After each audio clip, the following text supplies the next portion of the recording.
श्री गणेशाय नमः। Gaudy true channel में आप सभी का स्वागत है। आज मैं आषाढ़ कृष्ण गणेश संकष्टी चतुर्थी व्रत की कथा आप सभी को सुनाऊंगी। पार्वती जी ने पूछा कि हे वत्स, आषाढ़ कृष्ण चतुर्थी बहुत ही शुभदायिनी कही गई है, आप उसका विधान बतलाइए। इस मास के गणेश जी का क्या नाम है और उनकी पूजा किस प्रकार करनी चाहिए। गणेश जी ने उत्तर दिया कि हे माता, पूर्व काल में इसी प्रश्न को युधिष्ठिर ने पूछा था और उन्हें भगवान कृष्ण ने जो उत्तर दिया था मैं उसको बतला रहा हूँ, आप सुनिए। श्री कृष्ण ने कहा कि हे राजन, गणेश जी की प्रीतिकारक विधेय नाशक पुराण इतिहास में वर्णित कथा को कह रहा हूँ, आप सुनिए।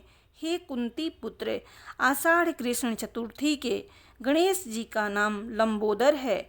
उनका पूजन पूर्ण वर्णित विधि से करें। हे महाराज, द्वापर युग में महिष्मती नगरी का महिजीत नामक राजा था।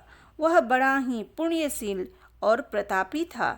वह अपनी प्रजा का पालन पुत्रवत करता था, किंतु संतान विहीन होने के कारण उसे राजमहल का वैभव अच्छा नहीं लगता था।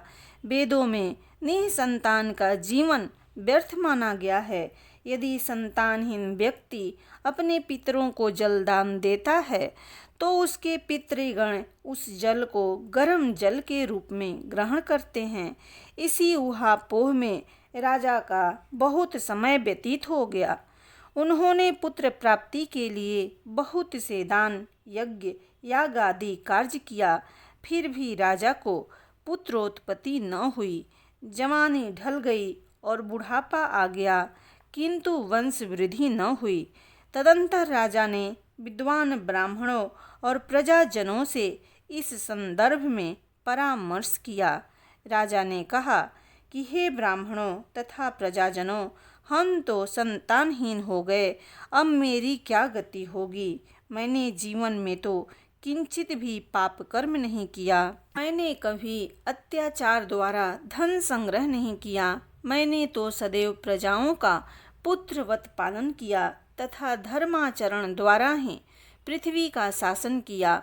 मैंने चोर डाकुओं को दंडित किया, इष्ट मित्रों के भोजन की व्यवस्था की, गौ ब्राह्मणों का हित चिंतन करते हुए श्रेष्ठ पुरुषों का आदर सत्कार किया। फिर भी हे द्विजसत्मों, मुझे अब तक पुत्र न होने का क्या कारण है। विद्वान ब्राह्मणों ने कहा कि हे महाराज, हम लोग वैसा ही प्रयत्न करेंगे जिससे आपके वंश की वृद्धि हो। इस प्रकार कहकर सब लोग युक्ति सोचने लगे। सारी प्रजाएं राजा के मनोरथ की सिद्धि के लिए ब्राह्मणों के साथ वन में चली गई। वन में जाकर वे लोग द्रुत गति से इधर उधर परिभ्रमण करने लगे। उन लोगों को उसी समय एक श्रेष्ठ मुनि के दर्शन हुए। वे मुनिराज निराहार रहकर तपस्या में लीन थे। ब्रह्मा जी के समान वे आत्मज, क्रोधजित तथा सनातन पुरुष थे। संपूर्ण वेद विशारद, दीर्घायु, अनंत एवं अनेक ब्रह्म ज्ञान संपन्न वे महात्मा थे। उनका निर्मल नाम लोमस ऋषि था। प्रत्येक कल्पांत में उनके एक एक रोम पतित होते थे, इसलिए उनका नाम लोमस ऋषि पड़ गया। ऐसे त्रिकालदर्शी महर्षि लोमस के उन लोगों ने दर्शन किए। सब लोग उन तेजस्वी मुनि के पास गए। उचित अभ्यर्थना एवं प्रणाम आदि के अनंतर सभी लोग उनके समक्ष खड़े हो गए। मुनि के दर्शन से सभी लोग प्रसन्न होकर परस्पर कहने लगे कि हम लोगों को सौभाग्य से ही ऐसे मुनि के दर्शन हुए।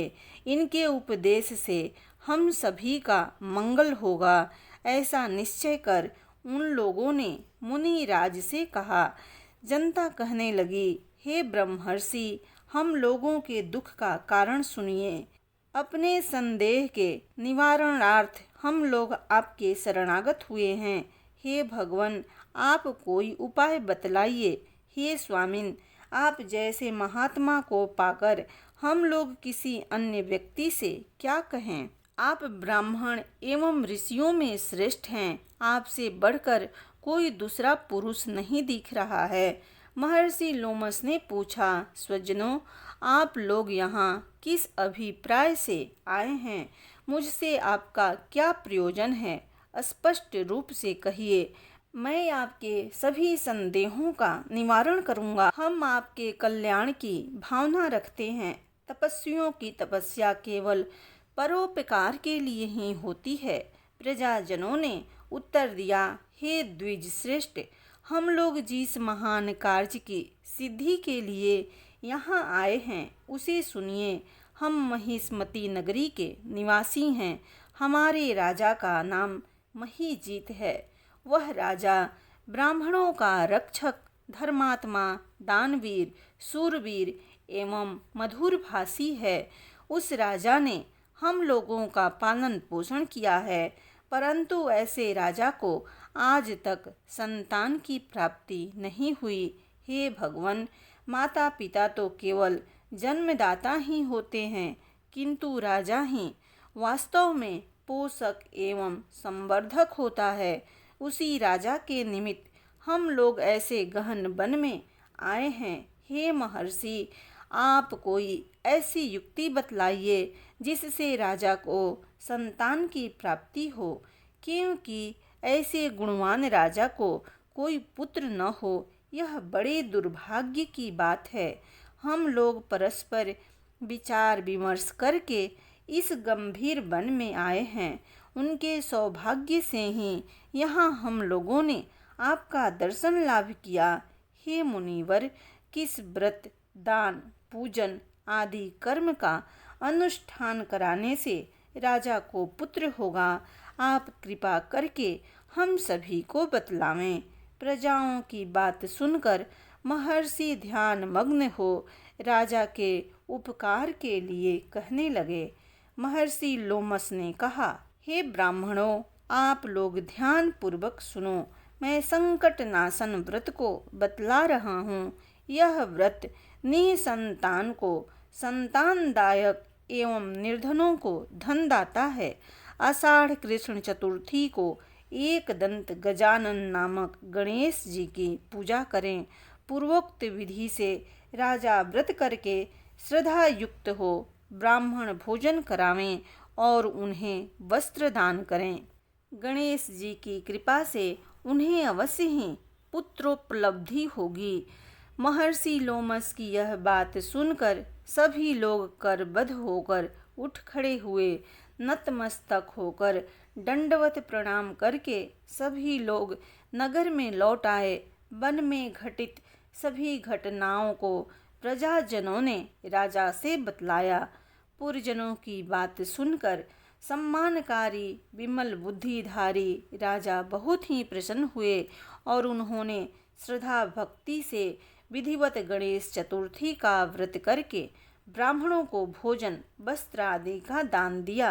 रानी सुदक्षिणा के गर्भधान संस्कार के अनंतर श्री गणेश जी की कृपा से राजा को सुंदर और सुलक्षण पुत्र प्राप्त हुआ। राजा ने संपूर्ण नगरवासियों को संतुष्ट करके पुत्रोत्सव मनाया। राजा महीजीत ने ब्राह्मणों को धन देकर तृप्त किया। श्री कृष्ण जी कहते हैं कि हे राजन, इस व्रत का ऐसा ही प्रभाव है। जो व्यक्ति इस व्रत को श्रद्धान्वित होकर करेंगे वे समस्त संसारिक सुख के अधिकारी होंगे। श्री कृष्ण जी ने कहा कि हे महाराज, आप भी इस व्रत को विधि पूर्वक कीजिए। श्री गणेश जी की कृपा से आपकी सभी मनोकामनाएं पूर्ण होगी। आपके संपूर्ण शत्रुओं का विनाश होगा और आप अचल राज्य के अधिकारी बनेंगे। हे भूप शिरोमणि युधिष्ठिर, जो पुरुष इस व्रत को करते हैं वे चाहे एकांत सेवी ऋषि हो अथवा विद्वान, उन्हें निर्विघ्न रूप से पौत्र आदि की प्राप्ति होती है। जो मनुष्य गणेश जी के चरित्र को सुनते अथवा सुनाते हैं उन्हें सब कार्यों में सिद्धि प्राप्त होती है। प्रेम से बोलिए गणेश जी महाराज की जय।